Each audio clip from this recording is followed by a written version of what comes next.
Thank you. Thank you. Beyond boundaries. What a theme, huh? Beyond. Now, when I think of boundaries, I think of rules, regulations, and restrictions. And I think of the parents and the teachers and the supervisors who hold us accountable with regard to those boundaries. Now, that's not a bad thing. I know if you're like me, I need supervisors. I need someone holding me accountable to do the right thing. But beyond boundaries is something different. I think of those leaders, those teachers, those supervisors, those parents who inspire us to go beyond the call of duty, to do more than we have to do it not because they tell us, but because we want to. I would like to share with you what the research says about how to make that happen. And not just for other people, but for yourself. Here's the deal. How can we inspire people and ourselves to be self-motivated? There's another word. It's called empowerment. You've heard that word, right? Now, the management definition of empowerment is get her done. Just get her done with fewer resources and less time. I empower you. Make it happen. I'm talking about feeling empowered. That's different. Feeling empowered is when you're self-motivated. Now, if you want to know if you feel empowered or if your child, your student, your worker feels empowered, ask them 3 questions. And if they say yes to these 3 questions, they will feel empowered. And by the way, this is not based on common sense, it's based on research. But you've all been there, so it'll feel like common sense. Question number 1, can you do it? Albert Bandura calls it self-efficacy. Do you believe you can do it? Do you have the time, the knowledge, and the training to do what we're asking you to do? If you answer yes, good. Second question, will it work? Do you believe that we're asking you to do the process will work? Albert Bandura calls that response efficacy, believing that the behavior will lead to the ultimate outcome. By the way, that takes education, right? We have to show them the data. We might show them some theory. We show them, teach them why this might work. I just used the word education. Earlier, I used the word training. Is there a difference? In elementary school, we call it education. Middle school, education. High school, education. College, higher education. Then you go to industry. What do you call it? Training. You have your training department. There must be a difference. Well, you know the difference. Do you want your kids to have sex education or sex training? And your kids might answer the question differently. Because you know that training means you do the behavior and you get feedback. That's powerful. Powerful. Have you ever heard this word, online training? It's an oxymoron, isn't it? I mean, training is watch the behavior. Online training, it's like plastic silverware, jumbo shrimp, legal brief, country music. I mean, it doesn't work. Okay, so if you answer yes to it will work, third question, is it worth it? So we've had a training question, we've had an educational question, this is the motivational question.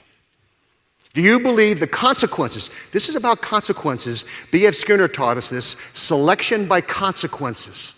Dale Carnegie quoted B.F. Skinner and said, from the day you were born, everything you did was because you wanted something for doing it. Consequences. Is it worth it? So you have to convince people that it's worth it. Now, by the way, if you answer yes to those 3 questions, you feel competent.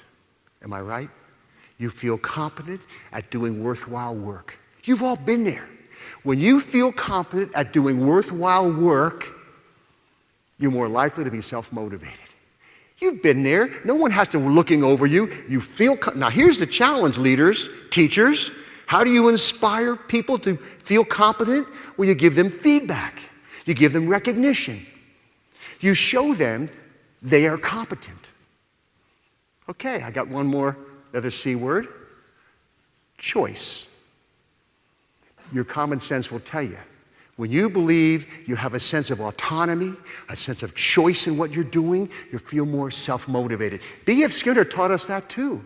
In his book, Beyond Freedom and Dignity, way back in 1971, reading that book changed my life because I realized that I am controlled by consequences. But sometimes I don't feel controlled. When I'm working for a pleasant consequence, it feels good. It feels like I'm working to get something. When I'm working to avoid an aversive consequence, I feel controlled. That's called negative reinforcement. So here's a challenge, leaders. How do we get people to become success seekers rather than failure avoiders? First day of introductory psychology class. I teach 2 classes of 600 students. Maybe some of you have been in that class. And remember, the first day I say, how many are here to avoid failure? And 80% raise their hand. And I say, well, thanks for coming. I know you're motivated, but you're not happy campers. You probably told your friends, I got to go to class. It's a requirement. Not I get to go to class. It's an opportunity. You probably woke up to an alarm clock, not an opportunity clock. And it's all in how you see it. Really, it's all in how you see it. It's your paradigm. It's how you communicate to others and how you communicate to yourself. So Ellen Langer said in her book, Mindfulness, she said, and psychologists know, when you perceive choice, you perceive motivation. You're more motivated. So the deal is, for yourself, sit back and reflect. Be mindful of the choices you have. And talk about being a success seeker rather than a failure avoider. It's all how you talk, how you communicate to yourself and to others. I've got a 4th C word, community. Powerful word. Psychologists know that social support is critical. People who perceive a sense of relatedness, a sense of connection with other people, they feel motivated and they're happier. I want to recite a poem. It's called The Cookie Thief by Valerie Cox. And as I recite this poem, there's only 2 characters, a man and a lady. Put yourself in the situation. Be mindful. Think about the situation and what you would do. Okay, here we go. A woman was waiting in an airport one night with several hours before her flight. She hunted for a book in an airport shop, bought a bag of cookies, and found a place to drop.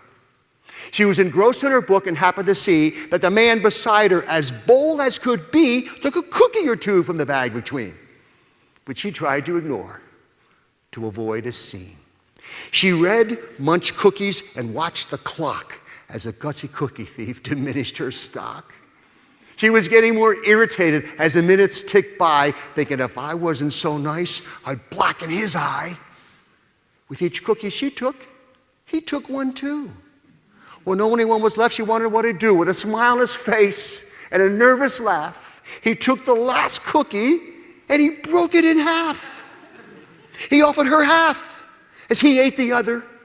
She snatched it from him and thought, oh, brother, this guy has some nerve, and he's also rude. He didn't even show any gratitude.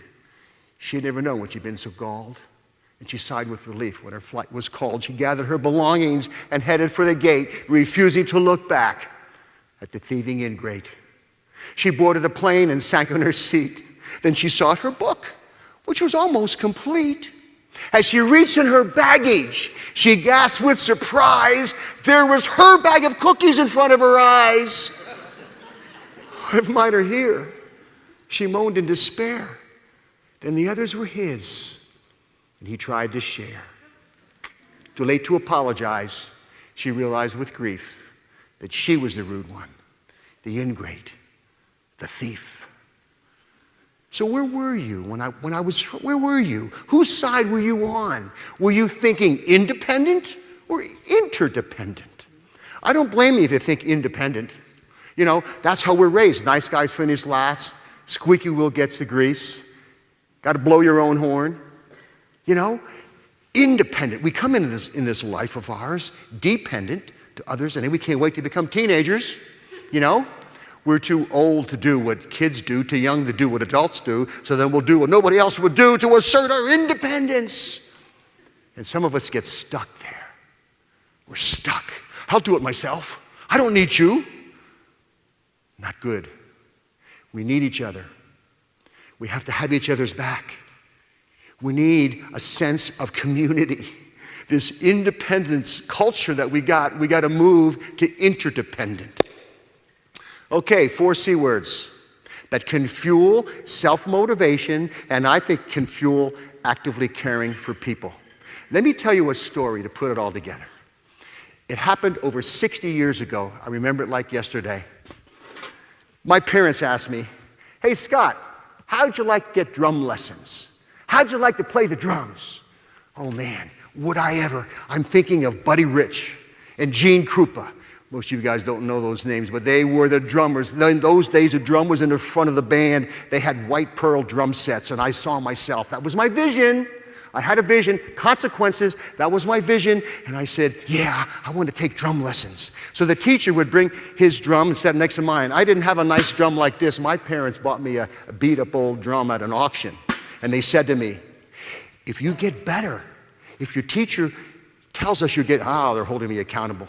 Teacher says you're getting better, we'll get you a better snare drum, and then a bass drum, and then some cymbals, and that was my vision, and that kept me going, consequences.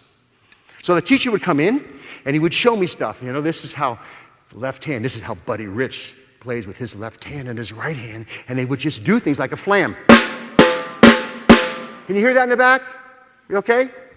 And this is a rim shot. He would show me stuff. I was just 10 years old, remember? And when he showed me stuff, I felt, wow. He showed me this little simple drum beat. Watch me, Scott, watch this. And I practiced it. And I did it. I'm feeling competent. He showed me a paradiddle. Listen, paradiddle. And he said, you go home when you practice next week, I want to see your paradiddle. And I said, watch this. And I'd say, watch this. He said, that's a double paradiddle. Hey, we didn't get there yet. I'm reading ahead. Because I'm self-motivated.